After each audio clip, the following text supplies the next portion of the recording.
my gosh, look, it's just us tonight. What do you say? Hi, Hi. everyone. I'm Shay Moraga with Shay's Warriors, here with one of my besties, Eileen Alvarez. And we're here to talk to you tonight about Shay's Warriors and how it came to be. Shay's Warriors is a 501c3. It was started here in the Coachella Valley in 2018, and we'll tell you the rest tonight. Right, Eileen? Yes, we will. Hello, everyone. And please feel free to ask any questions that you might have or whatnot. And definitely after the show, we will answer all of those for you. I'm going to apologize in advance. My throat is a little raspy. If you're in the Coachella Valley, you know that we had some major winds the other day.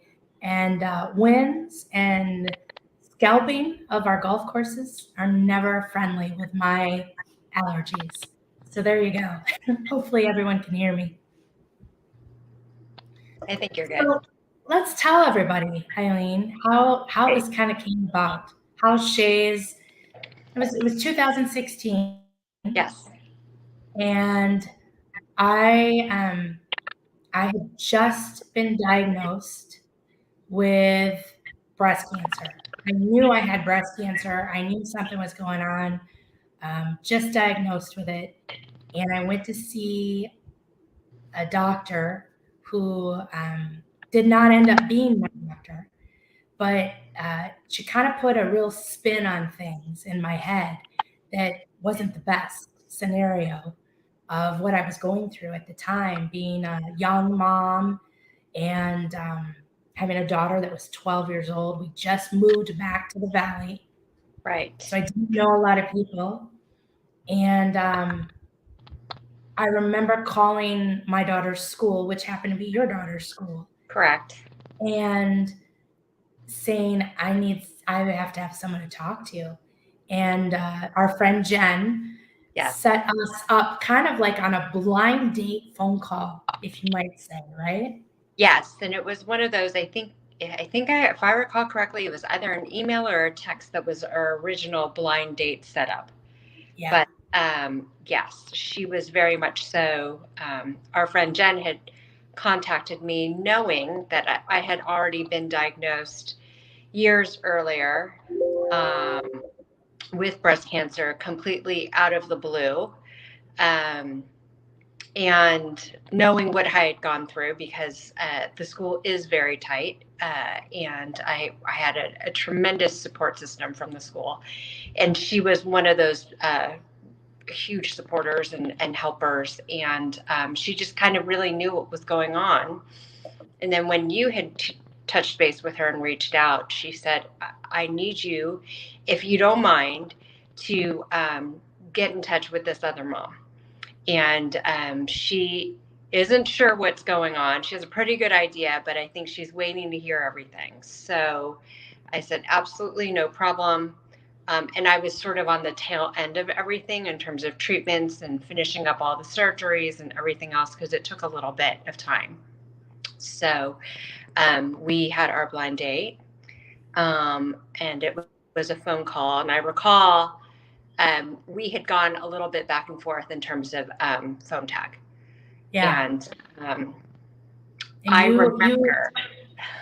You called me, I think. Yes. From on your lunch break or something one day. Yeah. And I happened to be driving down 111. I pulled over into the Kohl's parking lot. Yep. And at that time, I didn't know for sure what type of breast cancer I had, but I knew it was something. And yes. I pulled over and I remember you saying, "What do you want to know? I'll tell you everything." Because were you at your 5 years at that time? I was not at 5 years at that time quite yet. I was diagnosed in 2011. Actually, no, I take that back. I was diagnosed 2011. I found the lump, interestingly enough, on Father's Day of 2011.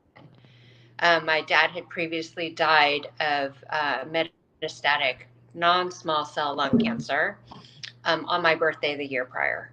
So Father's Day rolls around 2011, and it took a really long time for me to go through all the treatments. I had a lot of surgeries just because of my family history. It turned out I ended up being BRCA positive. So there was a lot of back and forth and in and out of treatment, in and out of hospitals, that sort of thing. So I had not quite gotten to the 5 year mark, but at that point, I recall still very vividly everything that I had gone through. And I was pretty much like, if I can help anybody make this a little bit more easy of a process, I absolutely will. I still am pretty much an open book in terms of the treatment and what it all entails and how it affected me, because I think going through everything, it's better to know and to hear about other people's stories, uh, and sort of expect the worst but hope for the best, just so that people are aware of what could possibly happen. So I recall, when I first got diagnosed, I researched everything like they sort of caution you not to do, but of course you do. I Googled everything. I went online. I did all the research. You know, got biopsied. I read all the reports, and sorry, that's my dog. He's very upset. Good. So, I went through and I did everything. And, so I was learning more and more. My cancer is hormone receptive. So I learned more and more. And the more I learned, the more I was like, okay, there's research out there. Things are, moving in terms of treatments and that sort of thing. But really, the normal protocol had really not changed for years and years and years. So I kind of knew what was before me. And I was also quite lucky because the Coachella Valley is very small, and I feel like everybody sort of knows everybody. So I had the fortune of being able to call up doctors that knew people that we knew mutually. So it was very, very fortuitous for me. So, and I remember talking to you, and I said, what do you want to know? And I was very much so like, does she want the nitty gritty of it? Does she want the good, bad, the ugly? What does she want? So, and I remember you saying, give it to me all. And I was like, okay, here we are. And I think I even said, give me the worst. Yep. Because if I get the best, then my mindset is already there. Because you didn't know I was already kind of a mindfulness yoga instructor. And that's kind of always how my brain worked. Even when I was a little kid, I would read these books, and I would read the back from the beginning. I always want to know the ending before I know the beginning, so then I could piece everything together. Right. Yeah. Right. Kind of a I didn't know that at the time. I didn't. I didn't know that you were a yogi and that I just knew that you were another mom in the school who was friends with Jen and needed somebody to talk to. So, and I remember actually completely sticking my foot in my mouth by saying, okay, well, this is my situation. I'm hormone receptive. So going through, the ER, PR, HER2, all of that, and then remembering to myself, okay, I just kind of totally stuck my foot in my mouth. And I said, the one thing that I know is triple negative breast cancer. There's not a whole lot out there. Yeah. And you're like, we don't want that. We'll pray for not having that. I said, okay. Yeah. And the reason was because I hadn't done a lot of research on it, and there really wasn't a lot because that's not the kind of cancer that I had been diagnosed with. So I just kind of was like, okay, I know about this triple negative. There's not a lot out there. And okay, let me go to all the stuff where it's hormone receptive. And then I remember you being on the phone, and I remember saying that. And then you said, you know what, that's the other line. Yep, the other line happened, and the doctor called, and I said, I will be right back because the doctor's calling, and I'll call you right back. And you're like, okay, no problem, I'll call you right back. And so I hung up the phone, and I started talking to the doctor. It was the doctor, and she's going through all of this doctor lingo that I so did not understand. And I'm writing everything down on a piece of paper in my car. And she just said, well, there's no good news in this. And that was kind of the one thing that I was like, oh boy, am I going to die? And she's just said, you have to, oh, I think we lost Eileen, but I'll tell you the story. Hopefully she'll jump back on here in a sec.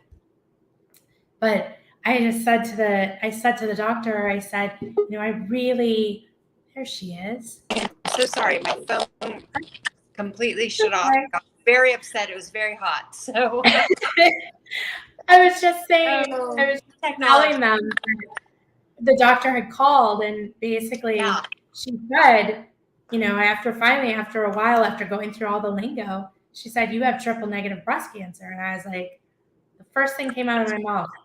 And if I offend anyone, I'm sorry, but I said, oh, fuck. Right. That was it. Right. I didn't know what else to do. My heart sank. I started, like I was in total and absolute fear. Yeah. Yeah. And I remember you getting on the other line and you said, OF is triple negative. And then I said it, OF. And then we could both kind of went going back and forth on that. Right. Yeah. And so, and then it was like, okay, we'll deal with it. Right. I mean, like, that's what we do. We'll deal with it. We'll get some care. We'll go through the whole process. You go through the doctors and the treatment programs and everything else. But that was the initial thing. And I remember thinking to myself, oh my God, really, Eileen? Like, but I go big or I go home. Right? Yes. So, that is so true. For those of you that don't understand what triple negative breast cancer is, it's not hormonal based. It is negative to HER2 positive. It's negative to progesterone. Sorry, still nasally. And it's negative to estrogen. Right. And that's why it's called triple negative. And it is a breast cancer that's out there that is harder to treat than a lot of breast cancers that are out there because it usually only works with chemotherapy and the high dosage of chemotherapy and aggressive chemotherapy, and then loads of radiation. And depending on if it's in your lymph nodes or not, surgery as well. And I would say, I think about now the statistics are going up. They're starting to see more and more cases of triple negative come out in younger women. I was diagnosed at 38. I was almost 39. And then it was about 8 to 10% of the women during that time had triple negative. Now, the good thing and the benefit for me was 10 years prior to my onset of that cancer, not a lot of women survived that. Okay. And so they're always working on more and more treatments out there all the time. Right. Right. There's been a slew of, I don't know if breakthroughs is the best word, but a ton of research. And my understanding is the approach to treating breast cancer has changed. And there's a lot more, it's a lot more genetics based, at least, where I am being treated. They're going a lot more genetic based than anything else. So there's been a lot of changes and a lot of breakthroughs in terms of the research and that sort of thing. And I did actually come across a statistic the other day that more and more, not necessarily just triple negative, but more and more younger women are being diagnosed with breast cancer. So the statistic is also showing that younger women are also being diagnosed, which is terrifying. quite frankly. I was 35, 36 actually, when I was first diagnosed the first time around. I'm 46 now, and I was diagnosed again with a recurrence 2 years ago. So, you know, the the manner in which my treatment has gone is different because of some of the genetic research that has happened. I remember my oncologist, my original treating oncologist, um, treated me until my last chemotherapy treatment, and then turned me over to a colleague of hers before she moved across the nation, across the country, just to research. And I ended up following the oncologist that would continue to see me in follow up.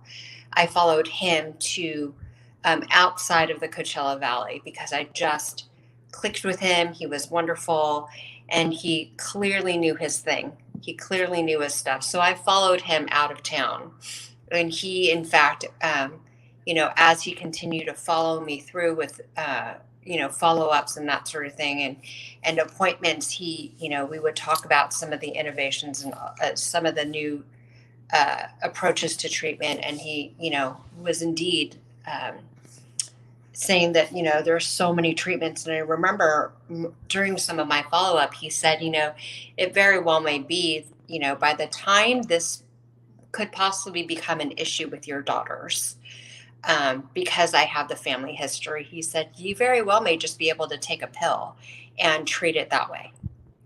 And then lo and behold, here I am, pretty much almost 10 years later with a recurrence. I am being treated with a pill, which is completely different than the original treatment that I had had. So it is very different. Yeah. Very different. I remember asking you all the different types of treatment you went through, Yes. and surgery, and if there were options and all of that, because of course the one thing that I knew I'd also have to do is do the BRCA test, because triple negative runs in certain bloodlines. Right. And as far as I knew at the time, I didn't have any issues with bloodlines or anything like that. But I had an adopted grandfather, so we don't know really where that bloodline ran. So they wanted to make sure that if I did have the BRCA gene, that they'd be able to treat it appropriately too, and even in some cases more aggressively, I guess. Right. Triple negative, they've found out, comes in women younger, most of the time in their 20s or 30s, and it was really rare of occurrence. I know we had a question, and it was, I'm just going to read this, and this is coming from breastcancer.org. Triple negative breast cancer is a cancer that tests negative, again, for estrogen receptors, progesterone receptors, and excess HER2 protein. And that's why they call it triple negative. And the results mean that the growth of the cancer is not fueled by hormones of estrogen and progesterone or by the HER2 protein. So that's why it doesn't respond well to hormonal therapy medicines that target HER2, like you, Right. protein receptors.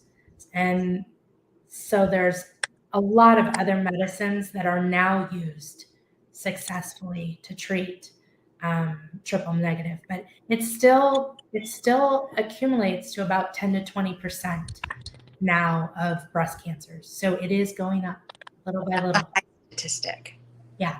That is And a high. that's just in 5 years. I will hit my 5-year mark this December. Best Christmas present ever. Right? Yes. And I think that's where when you and I were going through that journey, when I was going through the journey with you, Right. I looked to you because you were ahead of me in recovery. Yes. And at the time, you were also in remission. Yeah. And so it was really important to me to call you or talk to you when I had a fear, because it was this connection that no one else really had with me. Right. And we would meet up for lunch, Yes. right? Yeah. I remember that. That was, yes, we would every chance that we could meet up for lunch. And it was usually somewhere in the middle from where we both were, because I was working in Indio and you were living in Bermuda Dunes, but then you were also working, back and forth. And I remember it was like, okay, I can meet you here or I can meet you there. So it was always kind of like sort of in the middle of wherever you were to where I was. So Yeah. we could get the most out of our time. Um, and I remember thinking to myself, meeting you and talking to you because, in remission, I was put on tamoxifen, which is protocol.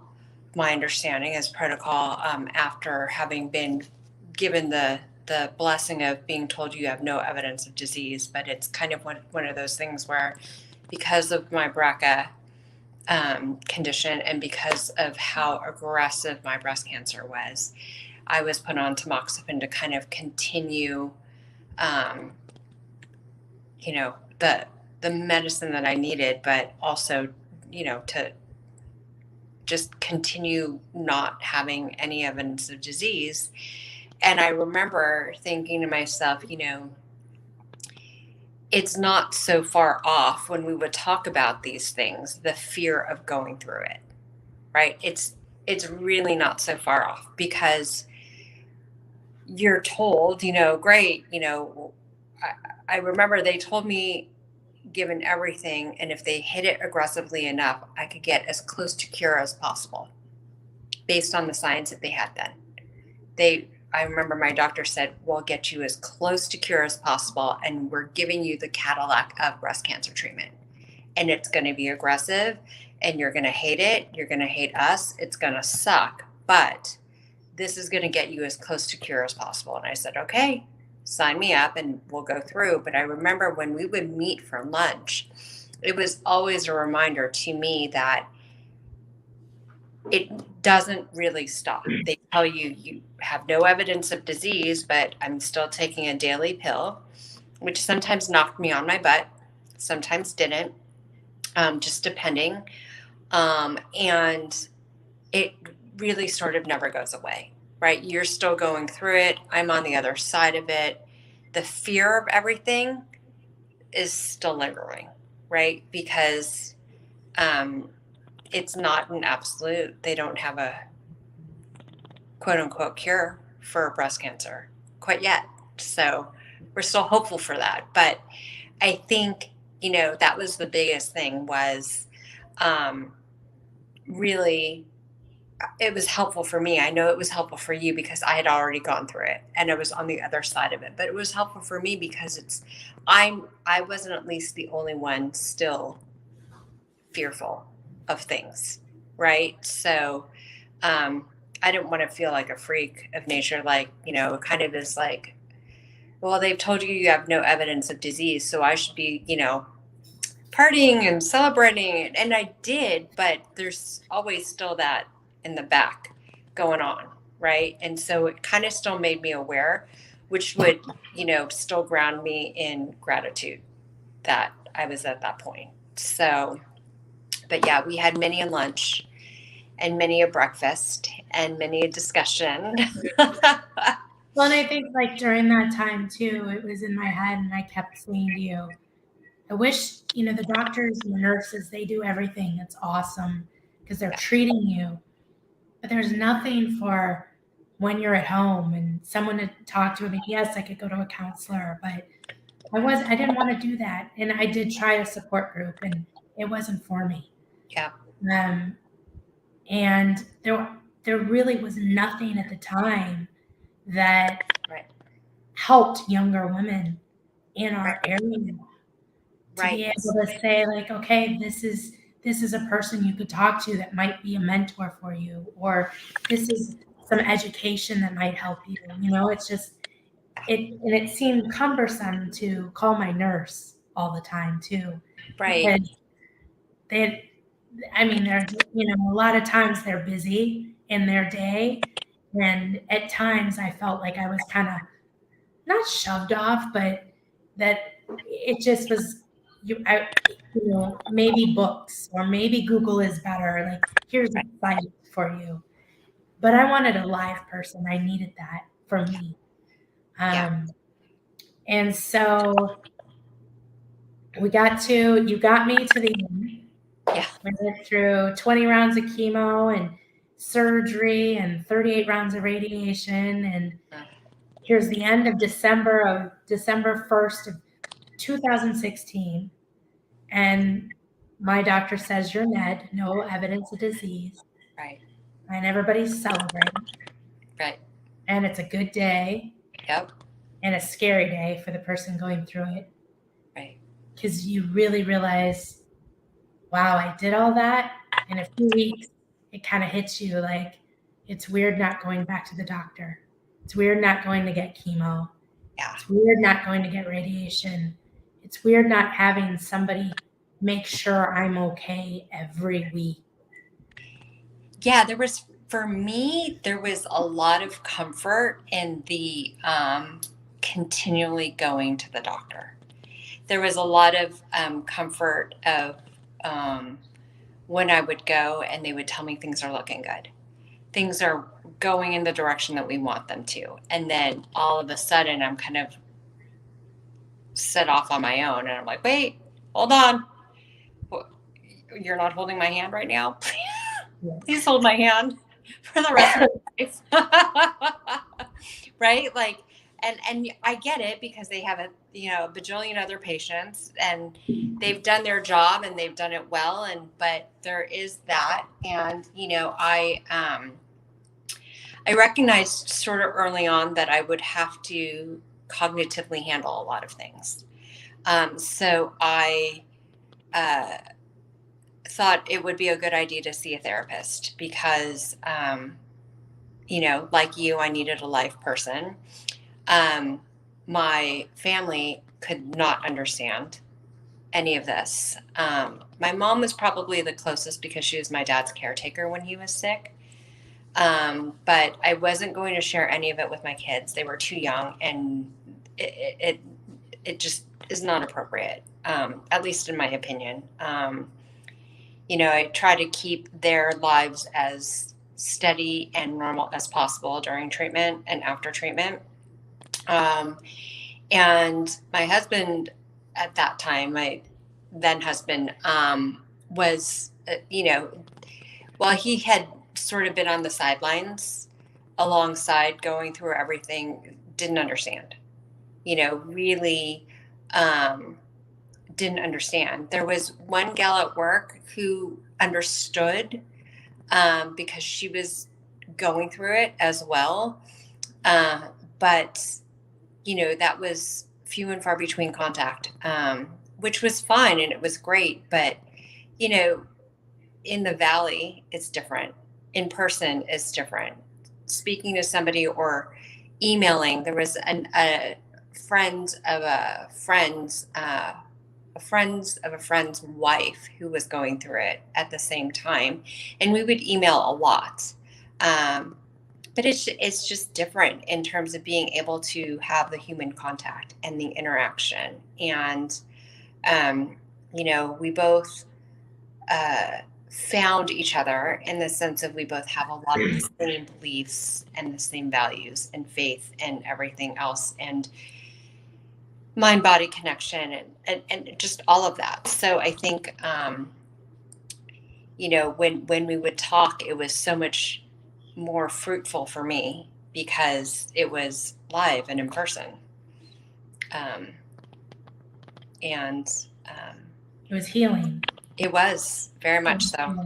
It was like that safety net Yes. of being able to share our stories and our fears and our anxieties, and then be able to connect at a deeper level and know that someone else was going through the same thing or did go through the same thing I did or has some of those fears like I do.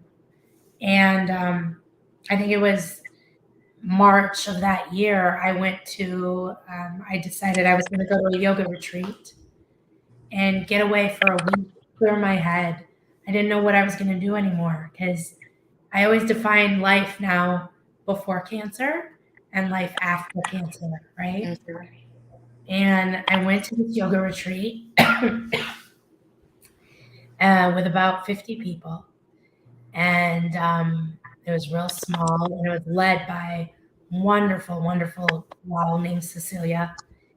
And being a Lululemon ambassador, it was an immersion retreat, the first one that they had ever done.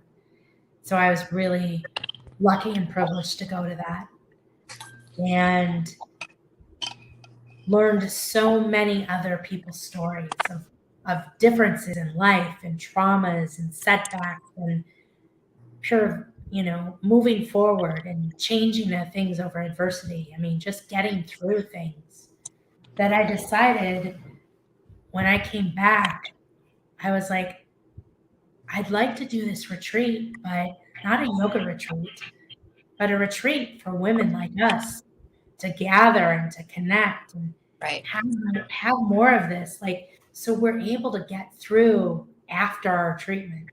Right. Because the last day that I left, so at this retreat, we shared many different things and all of that. And it was beautiful and wonderful and everything. And the teams there put words on people. And at the end of the retreat, when you left, an artist wrote what you were able to write, your values, your vision, and your goals. And I brought it. I always keep it with me. It says, I don't know if people can read this, but it says, I am hope. Yeah.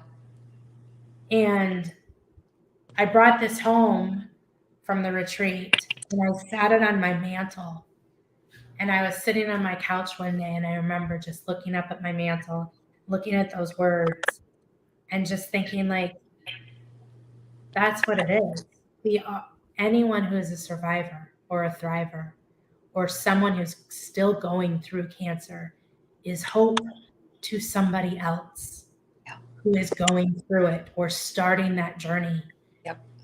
And that's kind of, I knew at that point that we needed to start Shays and get that message of hope out there. And I remember calling you and saying, I'm going to do it. I'm going to do it. Are you in? Yep. And are you sure? I And you're, yes. absolutely remember this conversation too, because you were like, I just got back from this thing. I got things to do, but I have some big stuff. So we need to talk. We need to meet up and we need to discuss. And I remember meeting up at the coffee shop and you were telling me about it. And you're like, this is my calling. And I thought to myself, that's fantastic. Like, that is fantastic. That is fabulous. What do you want me to do? Right? I totally remember that. And I remember thinking to myself, okay, I'm in. I don't know what I'm doing, but I'm in.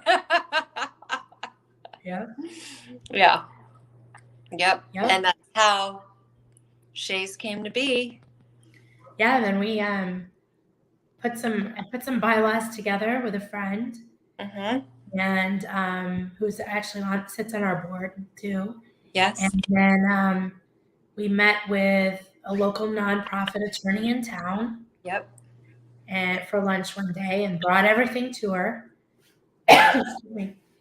And I said, here you go. This is what we did. We applied for the license. Yep. That must have been in June, maybe May or June. I remember it being hot. Yeah. I remember being really hot, like, oh, but yes. So we applied for that nonprofit license, and then the state said it would come back. They said like 6 to 8 months to a year. Whenever it felt like it, really. So I'm like, okay, well, we're gonna keep doing stuff. Yeah. And I'm gonna write, I think like stuff out for board members and write ideas and programs and all of this, like all these different things that you and I have talked about. Yeah. And that I've experienced over the years of going through that, and just in business in general. And it was really strange because my birthday is in November. And I think it was right around my birthday time Yep. that I ended up getting the letter in the mail. Yep. And called you up. I'm like, we got it. We got it. You know? Yeah.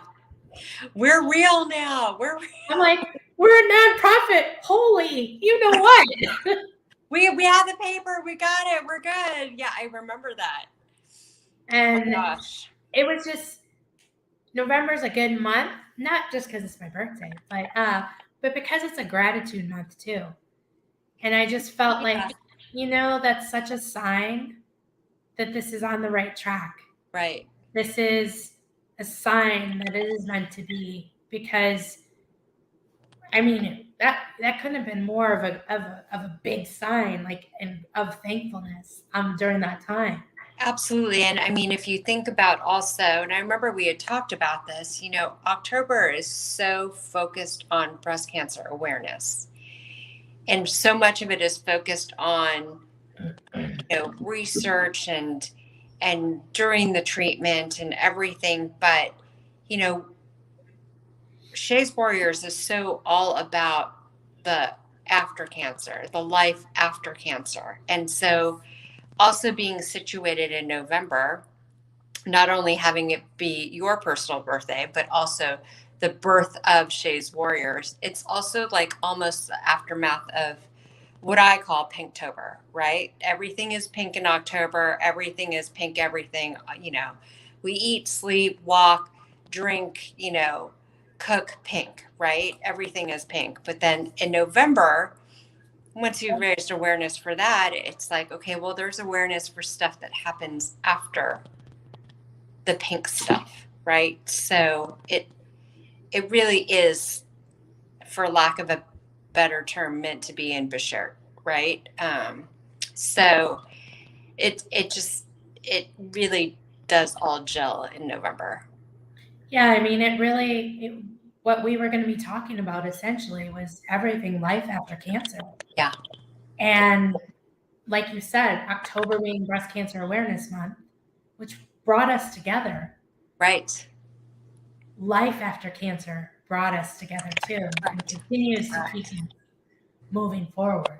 Right. Because what most people don't understand that don't have cancer or haven't had cancer, and hopefully they never experience, is life after cancer continues in a different way.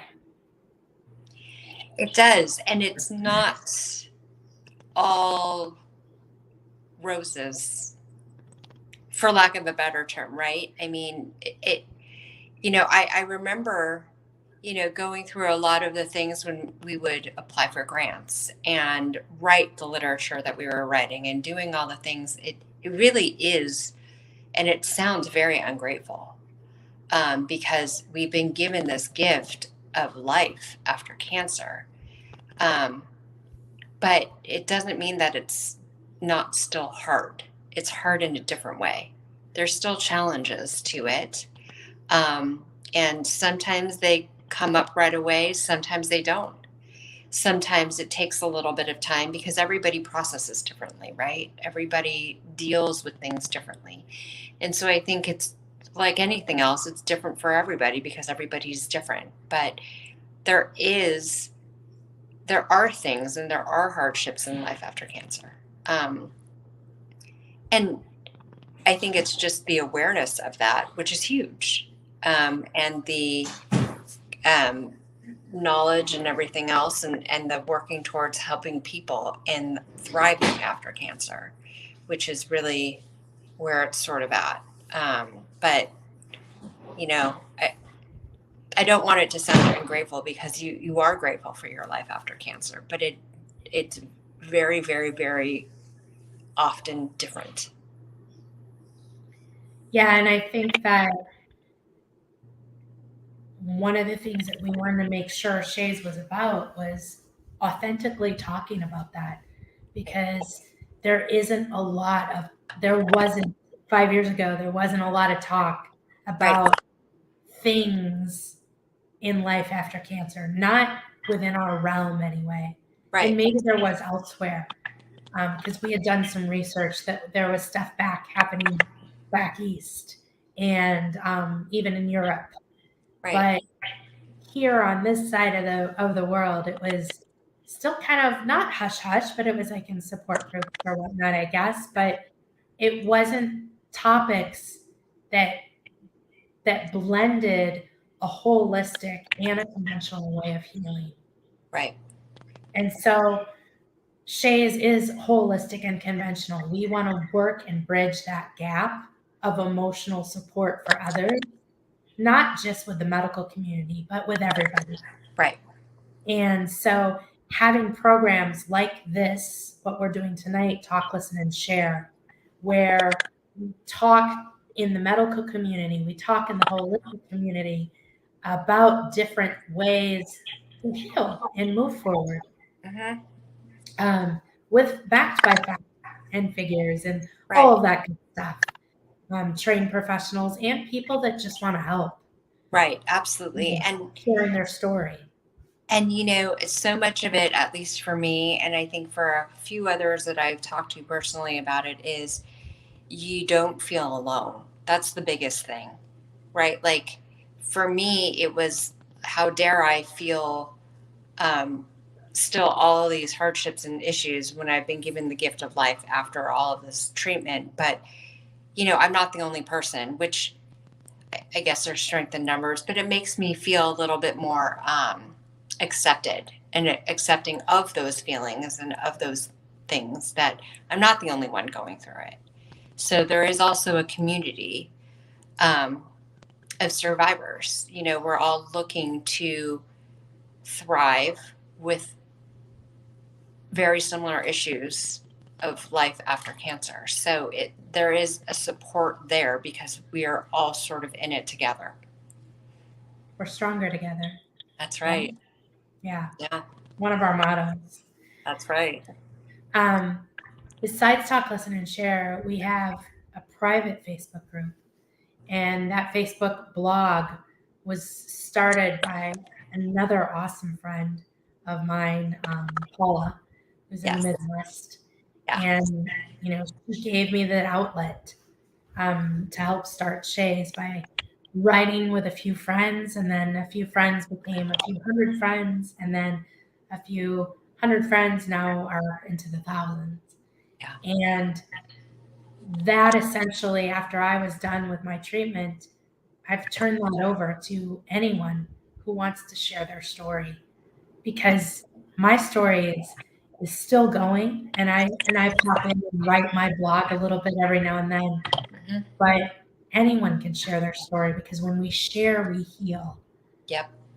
And sometimes it's easier to share in words than it is in person, or it is like this online or in a podcast. So those are some really cool things that Shays has started. We do have a podcast, the Life After Cancer podcast, that Allison Marisax she is the I would call her the chief outreach person Yep. at Eisenhower's Leukocyte Cancer Center. She and I and Elliot Torget, another awesome volunteer with Shays, host the podcast. And that is online on Spotify and Apple and a whole bunch of other venues, where we share inspirational stories, facts. We share stuff about breast cancer, myths and facts, I should say. Um, We also, with the blog that we have on our website, it's for anyone to share their story. So people can submit that way. And then we share it. We give that as a platform for others to be able to share. We've had people share about aesthetic flat closure. We've had people share about metastatic breast cancer, and triple negative, and a lot of other ones as well. Just the fear behind cancer itself. Yeah. We have also one of our programs coming up. I think it's at the end of the month or the middle of the month, I should say. Coffee and Connection, Heal Movement to Heal classes. And twice a month, we'll have someone go out and be able to hike or walk, gathering together just to go do something outside, be able to stretch, do a little bit of yoga, some meditation. Different instructors will also be zooming in for Yeah. those that are not comfortable gathering together still. So we have that coming up. What else? What am I missing, I guess? Well, we do have some other events to not only raise awareness in life after cancer and helping others thrive after cancer. We have the River of Hope at the La Quinta Artisan Studios. Yeah, that will be coming up probably in December. It'll be coming up December or January. I know it will be on our schedule again soon. Okay, yeah. And then, we have some events coming up and additional talk, listen, shares. So, but I do, we do also support other cancer groups as well. We've been able to reach out and raise awareness for a lot of other cancer, children's cancer. Some of the things that we do aren't just breast cancer. We want to be able to kind of partner and collaborate and that sort of thing, really to kind of help each other, all lift each other up in this journey that we're all in. So we partnered with, you're referring to Desi Strong Foundation and the Children's Museum. Just recently, we did a drive last month for Children's Cancer Awareness Month and collected blankets and hats, colors, crayons, and Desi Strong. I think they're actually picking up all the stuff this Friday. Oh, great. Museum, so that's good. We recently participated in Paint El Paseo Pink. Yes. And that was huge. We had another team that was way over 100 team members, raised a lot of money and donations for that. Helps pay for cancer care locally in the Valley with our tribe. Right. We have partnered with to build awareness with American Cancer Society by sharing some of their information as well. I mean, when you go for information, or when I go for information, yeah, I go to them as the oldest one that's been around and probably has the most statistics out there. Yeah. They're the ones that I go to, and so we've done that, and we do have a sold out fundraising event tomorrow night. That's great. Our partners, Rancho Relaxo. Yes. Where we're going to be unveiling some new merchandise, because that's one of the ways that Shay's Warriors ask for donations is through our merchandise. And people might not understand that when you buy any type of merchandise through Shay's Warriors, 100% of those profits goes to our mission and our cause. We have an all 100% volunteer board. Right. Nobody is paid. Our merchandise is 100% profit to the mission. The grants that we write also, we have an awesome grant team. Jason, Victor, yourself, myself, and other people that have contributed to that team. We all are trying to write 2 to 3 grants a month. Yes. Because our main mission is to host this retreat this June right here in the Coachella Valley. Yeah. Because the pandemic really stopped us from our inaugural retreat. That It was going to did happen years actually. ago. And I remember sitting down, and then we were starting to go through everything, and the pandemic pretty much shut everything down. And just like everybody else, we were kind of like, well, now what? And then we pivoted, like so many nonprofits, like so many companies, like so many organizations, like that you just had to. I mean, there was really no other choice but to pivot. Um, so we were able to still um, carry out some of our mission, not necessarily with the retreat because of the pandemic, but with love bombs. And we were very um, conscientious about social distancing and being very respectful, because, some of the women had just finished treatment. Some of the women were a little bit further out from treatment. These were all nominees from people who are very aware of Shay's Warriors. And to be able to give back to these women with our with items from our partners who were just wanting to help and participate. And that was, one of the most incredible things, to see our community really rally behind, you know, our mission. And especially during the pandemic, for us to be able to do that. So, um, And for that, those people that don't know what a love bomb of hope is, yeah, it was the original thought behind Shays was to have this retreat, which was going to be a mind body connection retreat, a wellness retreat, and be able to have everything healing modalities there for 3 days, or 4 days and 3 nights nights, yeah. for 25 women in the valley, or 25 women that were nominated after they were done with their active treatment. Not necessarily from the valley, just nominated. Correct. Yeah. Correct. Thank you. And so we did that. And when we couldn't have the retreat, we decided to put a box of goodies that still they would have gotten at the retreat, but Yep. we put more in it so that the retreat came to them. And we did, I did some free yoga sessions, yoga for cancer. Yeah. And we did some meditation sessions in that first round. And we did our 25 women that see this through the COVID and the same time, which was great. And we were able to achieve what we wanted to achieve, just in a different way. Yep. Yep. Nothing was going to stop us. No, no. Well, cancer doesn't stop, so we didn't. Right? That was one of our mottos too. Cancer doesn't stop, and neither do we. Right. And so this year, we are actively fundraising. Yes. We're asking people to buy our merchandise. You know what it's going to. You're going dark on me, Eileen. I know. I actually. I was going to say, you could see your awesome shirt. I'm trying to. I'm in my bathroom, which is the only place that I can sort of hide from my kids. And we got to do what we got to do, right? We do. I mean, one of them came in here while we were doing this earlier, and I just kind of looked at her. I'm like, really? I'm live right now, but it's okay. Life. It's life. It's life. Exactly.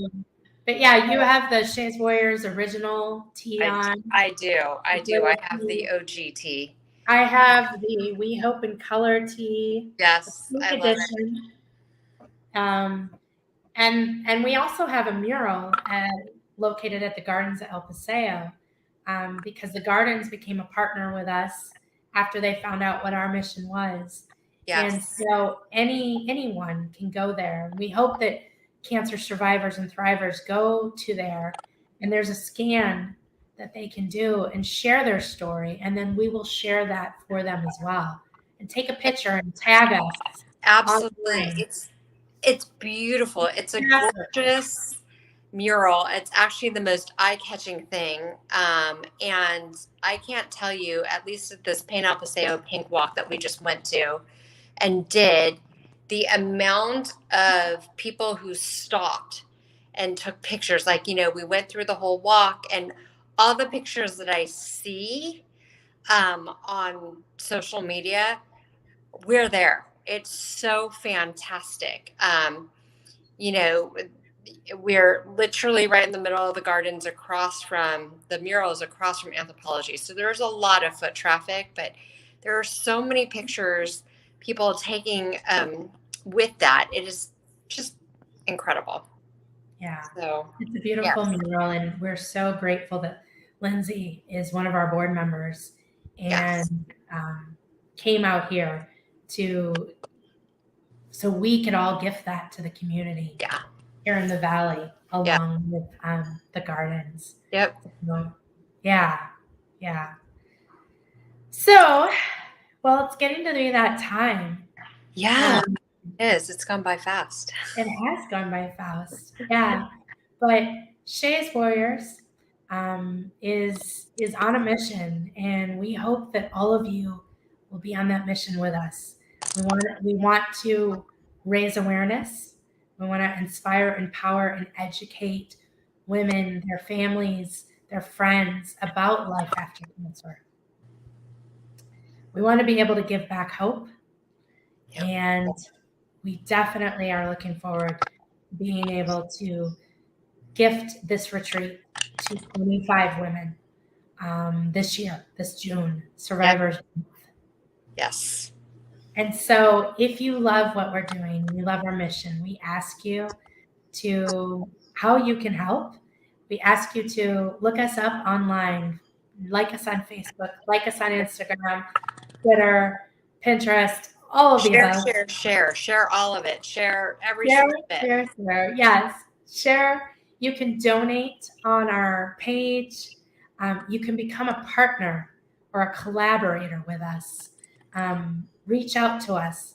If you've got something to share, you want to collaborate with us, let us know. We'll bring it to our board. We'll talk to you about it, because it does take a whole tribe of people to be involved in what we're trying to do in our mission.